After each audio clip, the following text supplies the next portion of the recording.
सभी दर्शकों को दिव्यांशु सिंह सूर्यवंशी की तरफ से नमस्कार। हम आपका स्वागत करते हैं अफवाह के द्वारा चालू किए गए नए शो का आओ जरा जान लें। आज हमारे साथ हमारे जानकार मौजूद हैं डॉक्टर पीएन दुबे, जो हमें जानकारी देंगे थोड़ा सा मेडिकल फील्ड के बारे में और थोड़ा सा कोरोना के बारे में। तो पहले हम अपने डॉक्टर साहब से उनका परिचय लेते हैं। मैं डॉक्टर पीएन दुबे इंदिरा नगर अफवाह मेडिकल अफसर हूँ। और सबसे बड़ी बात यह कि हमें, चूंकि ये फील्ड जो है एक सेवा भाव की फील्ड है, इसलिए इस फील्ड में हमें आना पसंद हुआ और बहुत अच्छा लग रहा है इस शो का हिस्सा बन के हमें। ये तो डॉक्टर साहब ने सही कहा कि हर डॉक्टर कहीं ना कहीं समाज सेवी होता ही है, चाह कर या ना चाह कर किसी भी तरह से वो समाज की सेवा में ही लगा होता है। हमारे स्वास्थ्य का ख्याल रखना, हमें क्या हो रहा है क्या नहीं हो रहा है इसकी जानकारी देना, ये एक डॉक्टर का कर्तव्य रहता है। तो डॉक्टर साहब, मैं जानना चाहता हूँ कि आपने यही फील्ड क्यों चुनी? लाइक इतना सब कुछ होता है आपके समय में, डॉक्टर, इंजीनियर और टीचर, बहुत सारे विषयों पे काम किया जा सकता था, आपने डॉक्टरी क्यों चुनी? क्योंकि इस फील्ड में मैंने सोचा कि बहुत आसानी से हम लोगों तक पहुंच सकते हैं। जैसे जो एक गरीब व्यक्ति से लेके एक अमीर व्यक्ति, मध्यम वर्ग, हर वर्ग के लोग यहाँ पे आते हैं और हर वर्ग के लोग तक हम यहाँ आसानी से पहुँच सकते हैं। तो हमने सोचा इससे बेहतर फील्ड और कोई नहीं होगी, तो इसी में हम सेवा पूरी तरीके से क्यों न सेवा करें लोगों की। बिल्कुल बिल्कुल। और मैं जानना चाहता हूँ डॉक्टर साहब कि इस फील्ड में काम करते करते कहीं आपको कुछ दिक्कतें, परेशानियां, अलग अलग तरह के पेशेंट्स आते होंगे, अलग अलग तरह के सवाल रहते हैं, और कहाँ तक आप उन तक पहुंच पाते हैं, कहाँ आपको थोड़ी दिक्कत होती है, हमारे दर्शक जानना चाहेंगे। बिल्कुल बिल्कुल। इसमें काफ़ी हद तक तो हम पहुंच लेते हैं। जो मेडिसिनल पॉइंट ऑफ व्यू है वहां से तो हम पहुंच लेते हैं, लेकिन कभी कभी जो साइकोलॉजिकल पॉइंट ऑफ व्यू होता है उस पे पेशेंट जो है प्रॉब्लम क्रिएट करता है कि मतलब वो जो मैं समझाना चाहता हूं कभी कभी वो चीज़ नहीं समझता है। कुछ बीमारियां जैसे वो लेके आ जाता है कि जो उसकी थोपी हुई होती हैं, एक नेचुरल नहीं होती हैं। उसको लगता है कि मुझे ये बीमारी है और मैं काफ़ी कोशिश करता हूँ उसको समझाने की, तो इस प्रॉब्लम यहाँ पे थोड़ी प्रॉब्लम आती है। फिर भी हम कोशिश करते हैं कि उसको समझा ले जाएं। जो उसको ऑटो हिप्नोसिस है, जो आत्मसम्मोहित हो जाता है कि मुझे ये बीमारी है डॉक्टर साहब, ये बीमारी है, और वो बीमारी रहती नहीं है। तो ऐसे प्रॉब्लम कभी कभी झेलना पड़ता है, बट वो हो जाता है। आपने बिल्कुल सही कहा। मैं एक किताब पढ़ रहा था प्लेसिबो इफेक्ट के बारे में, जहाँ पे जो उसका मानसिक वो होता है एक पेशेंट का कि वो अंदर से मान लेता है मैं बीमार हूं, और उसी वजह से उसकी दिक्कतें और बढ़ जाती हैं। प्लेसिबो में ये है कि हम एक गोली देते हैं जो जिसका कोई अर्थ नहीं होता, फिर भी डॉक्टर को पेशेंट को लगता है कि वो ये गोली खाएगा तो सही हो जाएगा, और उसका असर दिखाई देता है। तो ये कहाँ तक कारगर है ये थ्योरी? ये आपने बहुत अच्छी बात कही, और ये मुझे पूरा का पूरा इस पे एक्सपीरियंस है और अनुभव भी है। क्योंकि आप देखते होंगे कि हमारे देश में 90% ऐसे लोग हैं जो ऐसे सांप के काटने से मरते हैं जो विषहीन हैं। अब उनको क्या होता है कि एकदम से वो दहशत में आ जाते हैं कि मुझे ऐसा हुआ है, ऐसा हुआ है। और अगर साइकोलॉजिकल, आप देखते नहीं कि वो जड़ी बूटी वाले, झाड़ने फूंकने वाले भी उनको ठीक कर देते हैं। तो झाड़ने फूंकने से उनको क्या होता है, ऐसा महसूस होता है कि अब मैं ठीक हो रहा हूँ। एक्चुअली जो हमारा मन होता है वो चेतन मन और अचेतन मन, दो तरह का मन होता है। एक कॉन्शियस माइंड होता है, एक अनकॉन्शियस माइंड होता है। दोनों मन से जो हम मान लेते हैं, जिस चीज़ को मान लेते हैं वो हमारे ऊपर घटने लगता है। तो हम लोग कभी कभी, एक पेशेंट आया, मान लीजिए उसकी सारी डायग्नोसिस की सारी जांच कराई गई, सब जांच नॉर्मल आई है, फिर भी अगर वो पेशेंट कहे जा रहा है कि सर मेरे सर में बहुत दर्द है, बहुत दर्द है, तो हम उसको प्लेसिबो देते हैं। प्लेसिबो ऐसी चीज़ होती है, एक समझ लीजिए मीठी गोली, उसमें कोई दवा नहीं होती है। उस दवा को जब वो खाता है और खाने के बाद यही नहीं होता, अगले दिन वो आता है और बताता है कि मुझे पूरी तरह आराम है, मैं पूरी तरह ठीक हूँ।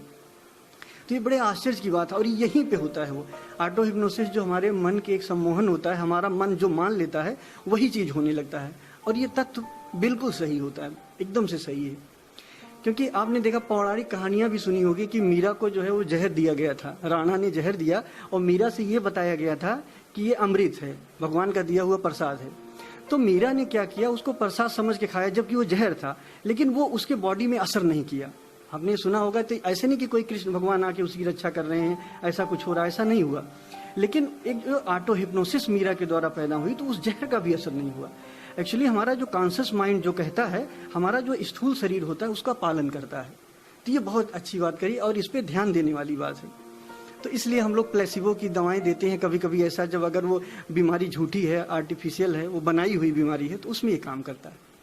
तो कहीं ना कहीं आप इससे अपने पेशेंट्स को ठीक करने में सफल रहते हैं। आपने बिल्कुल उचित कहा, जो मीराबाई हैं उनकी भक्ति ने ऑटो हिप्नोसिस क्रिएट किया, जिसकी वजह से वो विष भी उनके लिए अमृत बन गया। तो हमारे मन का एक बहुत इंपॉर्टेंट रोल रहता है हमारे जीवन में, और जैसा हम सोचते हैं कहीं ना कहीं हमारे साथ वैसा ही घटित होता है। मैं अपने व्यूवर से कहना चाहता हूं, अगर उनके कोई सवाल हो वो अपने हमारे कमेंट बॉक्स में अपने सवाल छोड़ सकते हैं। हम पूरा प्रयास करेंगे आपके सभी सवालों का उत्तर देने का। इसी के साथ हम आगे बढ़ते हैं। अभी देश में चल रहा है कोरोना, तो कहीं ना कहीं कोरोना में भी मन की शक्ति का कहीं ना कहीं कुछ ना कुछ रोल तो रहता ही होगा। क्या कहते हैं डॉक्टर साहब? जी भाई साहब, बिल्कुल ये आपने सही कहा, और ये बहुत बड़ी बात है। मैं व्यूअर्स को ये भी बताना चाहूँगा कि ये सबसे ज़्यादा बीमारी तो है, ये बीमारी से सबसे ज़्यादा दहशत जो पैदा हो जाती है आदमी के अंदर कि ये बीमारी मुझे हो गई, कहीं हो न जाए और ऐसा ना हो जाए वैसा ना हो जाए, तो उसमें जो आदमी है वो डरा हुआ है, पेशेंट डरा होता है। तो उससे क्या होता है कि उसका हम लोगों में एक वाइटल फोर्स होता है, हम होम्योपैथिक डॉक्टर हैं, वाइटल फोर्स क्या होता है वो वीक होने लगता है। अगर हम लगातार अपने अपने अपने को ये पिंच करते रहते हैं, एक जख्म देते रहते हैं कि हम कहीं बीमार न हो जाएं, कहीं बीमार न हो जाएं, तो ऑलरेडी वो हमारा वाइटल फोर्स वीक हो जाता है और हम आसानी से उसके वो बीमारी से ग्रसित हो जाते हैं। तो सबसे पहले हमको ये ध्यान रखना है कि ये नहीं सोचना है, आप देख लीजिए इस बीमारी का क्या, ये बीमारी इतनी ज़्यादा मोर्टेलिटी रेट नहीं है, इस बीमारी में कम से कम लोग मर रहे हैं, इंडिया में तो बहुत कम है इसका। और ये वायरस एक नॉर्मल फ्लू जैसा ही है, बस आपको प्रिकॉशंस रखने हैं, जो गाइडलाइंस बताई गई हैं उसका ध्यान रखना है कि आप जो है बीच बीच में अपने साबुन से हाथ धोते रहिए, आप मास्क लगाइए, सोशल डिस्टेंसिंग मेंटेन करिए। तो ये जो जरूरी चीज़ें हैं इस पर आपको ध्यान देना है, बाकी दहशत बिल्कुल नहीं लाना है। और अगर आपके मन में, जैसे आप बैठे हुए हो, आपके मन में कोरोना का ख्याल आ जाए, जब कोरोना का ख्याल आ जाए तो आप दो तरीके से इससे मुक्त हो सकते हो।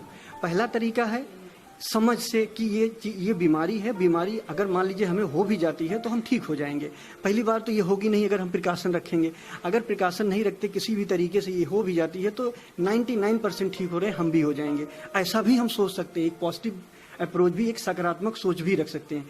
एक नकारात्मक सोच भी रख सकते हैं कि क्या पता हम बीपी से और टेंशन से जो है मर जाए, हमारा शुगर बढ़ जाए, डायबिटीज बढ़ गई बहुत ज़्यादा, बीपी हमारा बढ़ जाए, तो ये प्रॉब्लम आ सकती है। एक दूसरा हम एक और सुंदर तरीका बताते हैं इससे हटने का, कि जैसे मान लीजिए आपके मन में कोरोना वायरस का डर आया, तो आप इससे जुड़िए ना, आप इस विचार को देख ले जाइए। जैसे एक होता है, एक हम थोड़ा सा मेडिटेशन की बात, एक टेलीपैथी थेरेपी के बारे में बताते हैं, जो हम लोगों में मिसमेरिज्म होता है। आपके अंदर कोरोना वायरस आया, कोरोना वायरस का अब एक तो कि आप इससे जुड़ गए कि ये हो गया तो क्या होगा, क्या हो गया क्या नहीं होगा, तो आप उससे जुड़ते चले गए। एक बात ऐसी हुई कि आप इसको, आपके विचार ही आया और इस विचार से आप अलग हो गए, जिसको हम चॉइसलेस अवेयरनेस कहते हैं। इसकी ऐसी जागरूकता जिसमें हमारी कोई चॉइस ना हो, तो हम इससे जुड़े ना। कोई भी विचार हमारे पास आए, जब तक हम उस विचार से जुड़ेंगे नहीं तब तक हम उसमें फंसेंगे नहीं। वो विचार हमें परेशान तब तक नहीं कर सकता है जब तक हम उस पर जुड़े ना।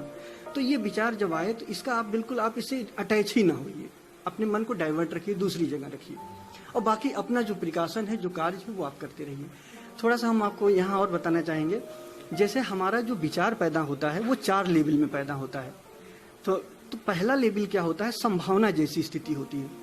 जब मेरे अंदर कोई विचार आया तो पहले लेवल पे हम विचार को समझ नहीं पाते हैं, संभावना जैसी स्थिति होती है कि कुछ हो रहा है, कुछ आने वाला है। दूसरे लेवल में विचार क्या होता है, क्लियर हो जाता है कि पर्टिकुलर इस चीज का विचार आया, जैसे क्रोध का विचार आया, तो पहले लेवल में जब भाव लेवल में विचार रहता है तो ये समझ में नहीं आता है। दूसरे लेवल में ये क्लियर हो जाता है कि क्रोध का विचार आया है। तीसरे लेवल में जब विचार आता है तो ये जीभ तक आ जाता है कि अब एकदम से निकलने वाला है। और चौथे लेवल में ये विचार कर्म बन जाता है। तो जब हम देखना शुरू करते हैं तो हम कर्म लेवल से देखते हैं। जैसे हम बहुत बेचैन हो रहे हैं तो अपने कर्मों को देखते जाएं, तो जब कर्मों को देखते जाते हैं तो धीरे धीरे ये हम विचार लेवल में देखने में सक्सेस होते हैं, मतलब कि चौथे लेवल में देखने में अब सक्सेस हो रहे हैं। फिर धीरे धीरे तीसरे लेवल में देखने में सक्सेस होंगे कि हाँ, संभावना जैसी कुछ स्थिति है। फिर एक पहले लेवल में देखने में सक्सेस हो जाएंगे कि अब हमारे विचार जहां से आए थे वहीं विसर्जित हो गए। भाई हम या तो विचार को, क्रोध आया था तो क्रोध को या तो किसी पे निकाल देते, या क्रोध को विसर्जित कर ले। और तीसरा जो है, या तो हम उसका दमन कर लें। तो दमन भी गड़बड़ है। अगर हम किसी चीज को सप्रेस करते हैं तो हमारे अंदर जैसे डायबिटीज की बीमारियां हो जाती हैं, ब्लड प्रेशर की बीमारियां हो जाती हैं। तो सप्रेस करना भी खतरनाक है और किसी पे निकालना भी खतरनाक है। तो इस चीज से, इस थेरेपी से हम इसको जो है विसर्जित कर सकते हैं। अगर हमारे पास देखने की कला आ जाए, होश डेवलप हो जाए। एक्चुअली हमारे अंदर होश की कमी है, लेक ऑफ कॉन्शियसनेस है। तो जैसे जैसे हमारे भीतर होश डेवलप होता जाता है तो वैसे वैसे हम विचार को बहुत लो स्तर पे देख लेते हैं और वहां पे इसको खत्म करना आसान होता है। जैसे आप एक वृक्ष लगाते हो, छोटा सा पेड़ है, अभी उसको तोड़ना आसान है। जब वो बहुत बड़ा बन जाता है तो बहुत कठिन हो जाता है, बहुत डिफिकल्ट होता है उसको बोलना। तो हमारी जो वासनाएं, हमारे विचार होते हैं, चाहे वो डर कोरोना वायरस का हो, चाहे किसी भी चीज से संबंधित डर हो, वो डर जहां से बनता है वहीं पे उसको भेजना है। और इसके लिए होश डेवलप होना है आपको। होश के लिए हम अगली बार आपको बताएंगे कैसे डेवलप हो सकता है। 2-4 विधियां हैं, क्योंकि अब ये सेशन हमारा चल ही रहा है, तो नेक्स्ट टाइम हम। ये जान के बहुत अच्छा लगा कि हमारे डॉक्टर साहब एक आध्यात्मिक विचारधारा रखते हैं। और आप कैसे संतुलन बनाते हैं आध्यात्मिक विचारधारा, और आप एक प्रोफेशनल हैं, आप एक डॉक्टर हैं, तो कहीं ना कहीं इसमें क्या कोई दिक्कत आती है? इसमें भैया कोई दिक्कत नहीं आती, क्योंकि हम जिस पैथी से जुड़े हैं वो होम्योपैथी है। और होम्योपैथी एक तरीके से आध्यात्मिक पैथी की तरह ही काम करती है। इस पैथी में एक वाइटल फोर्स होता है, जिसको हम जीवन ऊर्जा कहते हैं या जिसको चेतना कहते हैं। वो फोर्स होता है जो हमारी इम्यूनिटी को, हमारे शरीर को वो मेंटेन करता है। हमारे पैथी में आपको हम थोड़ा सा बताएं कि जो होम्योपैथी है, ये एज ए बीमारी नहीं ठीक करती है, एज ए ह्यूमन बीइंग ठीक करती है। टोटलिटी पे डिपेंड करती है। Totally you are well being, mentally and physically you are well being. जैसे अदर पैथी में नहीं कि आपको पर्टिकुलर एक बीमारी को ही हमको ठीक करना, ऐसा नहीं। हम आपको पूरे को ठीक करते हैं। तो हमारा ये मानना होता है होम्योपैथी में कि हम पहले मेंटल लेवल को ठीक करें। जो आदमी का एक मेंटल लेवल होता है, पहले वो चीज ठीक हो। क्योंकि हम ये मानते हैं, हमारी होम्योपैथी मानती है कि सारी बीमारियों की जड़ मानसिक होता है। ज्यादातर बीमारियां पहले हमारे मनोमय शरीर से डेवलप होती हैं, उसके बाद ये स्थूल शरीर में आती हैं, जो हमारी बाह्य शरीर है इस पे आती हैं। अब उदाहरण के लिए हम आपको उदाहरण देते हैं। आप देखो, आप बहुत ज्यादा टेंशन में हो तो आपको देखो शुगर हो जाती है, बहुत ज्यादा टेंशन में हो तो आपको बीपी हो जाता है। तो ये क्यों हो रहा है? क्योंकि पहले ये मनोमय शरीर में आप क्या रहा, जो माइंड है आपका, हाँ, माइंड में आया, देन आपके स्थूल शरीर पे आता है। तो अगर हम वहां से ठीक करते हैं तो यहाँ भी ठीक हो जाता है। तो मुझे रिलेट करने में इसलिए प्रॉब्लम नहीं हुई, क्योंकि सौभाग्य से मैं इस पैथी से जुड़ा हूँ जहाँ पे स्पिरिचुअलिटी का भी सहारा है। तो इसलिए हमने दोनों को अच्छे से को रिलेट कर लिया। ओके, ये जान के अच्छा लगा हमें। हम बात कर रहे थे कोरोना का, और कोरोना में हमारे मन का जो रोल होता है कि कैसे हमें अपने मन को स्ट्रांग रखना है, जिससे हम अपने आप को इस कोरोना नाम की बीमारी से दूर रख सकें। तो कहीं ना कहीं देखा जाए तो आप सही कह रहे थे कि पूरे देश में लोग डरे हुए हैं कहीं ना कहीं कोरोना को लेकर। इसमें हम क्या, किस तरह से प्रिकॉशन ले सकते हैं, और क्या कोई ऐसी दवाई है जिससे हम अपना इम्यूनिटी सिस्टम थोड़ा स्ट्रांग कर सकें, जिससे अगर हम उसके संपर्क में भी आते हैं तो हम पे उतनी असर ना करे? हाँ भैया, इससे तो सबसे ज्यादा जरूरी ये है कि पहले तो हम एकदम डरना, और डर के अभी मैंने दूर करने के 1-2 कारण भी बताएं कि मतलब आप अपने ध्यान को वहां से हटाएं। और दूसरा, अगर ये किसी तरीके से विचार आता भी है तो नकारात्मक सोच से अपनी सोच को सकारात्मकता में ले जाएं, कि इसका एक निगेटिव इफेक्ट जो हो रहा है वो कम हो रहा है, जो पॉजिटिव इफेक्ट है वो ज्यादा हो रहा है। तो हम क्यों ना पॉजिटिव सोचें। अगर हमारे पास ऑप्शन है निगेटिव और पॉजिटिव दोनों सोचने का, तो देन हाउ, हम क्यों ना पॉजिटिव सोचें, हम क्यों निगेटिव सोचें। तो इस सोच से हम अपने को ले जा सकते हैं, हमारे मेंटल लेवल को हम ठीक कर सकते हैं। दूसरा, जो शारीरिक लेवल पे बहुत सारे, जैसे आप योगा है, योगा करिए, और खान पान अपना सही रखिए। मतलब अब जैसे तुलसी की पत्ती है, अदरक है, चाय में आप ले सकते हैं, हल्दी दूध वगैरह ले सकते हैं, जिससे आपकी इम्यूनिटी बढ़ती है। तो ये सब सारी चीज़ें आप कर सकते हो, बाहर से ये सब सारी चीज़ें ले सकते हो। और होम्योपैथिक दवा भी बहुत अच्छी दवाएं हैं इसकी। एक है आर्सेनिक एल्वा, भारत सरकार ने, आयुष मंत्रालय ने इसको रिकमेंड भी किया है। आर्सेनिक एल्वा 30 पावर की आप हफ्ते में 3 दिन लगातार ले सकते हैं। 3 दिन अगर लगातार लेंगे तो ये थोड़ा सा हम आपको यहाँ बताना चाहेंगे होम्योपैथिक दवा काम कैसे करती है। बड़ी मजेदार बात है। जब होम्योपैथिक, जैसे आर्सेनिक एल्वा क्या है, ये जहर है, पॉइजन है, आप जानते होंगे। तो आर्सेनिक एल्वा के कुछ लक्षण ऐसे होते हैं कि जो कोरोना से मिलते हैं, जैसे तेज बुखार आना, गले में दर्द होना, बेचैनी होना, उलझन होना, फियर ऑफ डेथ होना, मरने का डर है, ये सारे लक्षण उससे मिलते हैं। तो जब हम आर्सेनिक एल्वा खाते हैं, टंग डोज लेते हैं, तो ये दवा क्या करती है, आर्टिफिशियल बीमारी पैदा कर देती है हमारे भीतर। बट वो बीमारी कंट्रोल्ड वे में होती है और वो बीमारी एक समय के बाद खत्म हो जाती है। तो जब आर्टिफिशियल बीमारी पैदा होती है तो उस बीमारी के अगेंस्ट हमारे शरीर में इम्यूनिटी बन जाती है, बट जो इम्यूनिटी बनती है वो रियल होती है, जो इम्यूनिटी बनती है वो रियल होती है। अब क्या होता है कि जब हम आर्सेनिक एल्वा लिए, आर्सेनिक एल्वा का जो बीमारी का असर जब खत्म हुआ, जो बीमारी पैदा की थी, जब वो बीमारी खत्म हो जाती है तो इम्यूनिटी फिर भी बनी रहती है। तो फिर कभी जब असली में बीमारी आती है, जैसे अब कोरोना वायरस आया, असली में अगर आपको इन्फेक्शन होता है तो यही इम्यूनिटी प्रोटेक्ट कर देती है। इसलिए इसको होम्योपैथी कहते हैं। होम्यो का मतलब सिमिलर, सेम, बीमारी जैसे ही लक्षण पैदा कर देती है ये बीमारी। इस तरीके से हमारे वाइटल फोर्स को स्ट्रांग करके, हमारी इम्यूनिटी को स्ट्रांग करके ये पैथी बीमारी को हटाती है। अदर पैथी में क्या है, एंटीपैथी है, जैसे एलोपैथी है, एंटीपैथी है, तो वो सीधे बीमारी को ही टारगेट करती है।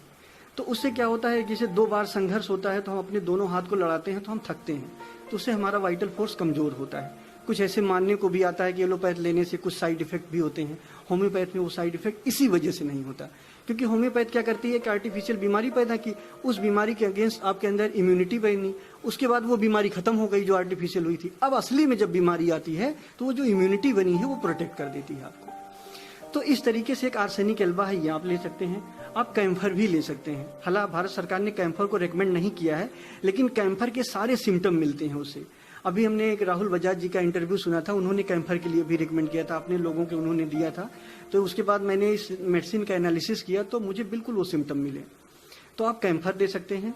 कैम्फर 1 ml पावर में, 1000 पावर में 10-10 मिनट पे 3 बूंद ली जाती है, वो महीने में 1 बार ली जाती है। और आर्सेनिक एल्वा, ये 3 खुराक आप जो है हफ्ते में 3 दिन लगातार लेंगे। और एक और दवा इसमें आती है टीनोस्पोरा क्यू, इसको गिलोय कहते हैं, हम लोग होम्योपैथी में इसको टीनोस्पोरा कहते हैं।